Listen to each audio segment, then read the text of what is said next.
ఆయన గుర్తించి ప్రభుతో మాట్లాడుతున్నాడు. ఈ మాట ప్రభువుకు చాలా సంతోషం వేసింది. నా సొంత స్వజనుల్లో కూడా ఇలా గుర్తించలేదు, నువ్వు భలే గుర్తించావురా బాబు అని సంతోషపడి వెనక్కి తిరిగి ఆయన అంటున్నాడు, ఇశ్రాయేలులోని ఎవరికైనా నువ్వు ఇంత విశ్వాసమున్నట్టు చూడలేదని మీతో నిశ్చయముగా చెప్పుచున్నాను. అనేకులు తూర్పు నుండి పడమటి నుండి వచ్చి అబ్రహాముతో కూడాను, ఇస్సాకుతో కూడాను, యాకోబుతో కూడాను పరలోక రాజ్యమందు కూర్చుంటారు, కానీ రాజ్య సంబంధులు అంటే అప్పటి ఇశ్రాయేలు, ఇప్పటి నామకార్థ క్రైస్తవులు.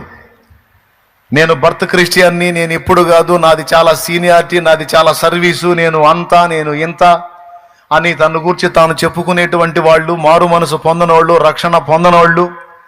అదెందుకంటే అసలు మా తాత పాస్టరు, మా ముత్తాత పాస్టరు, మయ్య పాస్టరు, నేను బాప్తీసం తీసుకునేది ఏంది, నీ బొంద నాకు చెప్తున్నావు అనేటువంటి సరుకంతా కూడా వెలుపట చీకట్లోనికి త్రోసివేయబడుదురు, అక్కడ ఏడ్పును పండ్లు కొరుకుటయు ఉండునని చెప్తున్నాడు.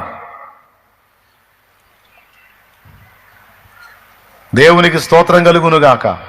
తాత పాస్టర్ అయినా, ముత్తాత పాస్టర్ అయినా, అయ్య పాస్టర్ అయినా నువ్వు మారు మనసు పొందాల్సిందే, బాప్తీసం పొందాల్సిందే, మారు మనసుకు తగిన ఫలం ఫలించాల్సిందే.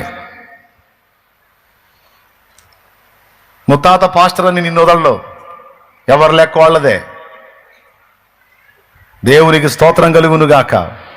ఆ మాట చెప్తున్నాడు.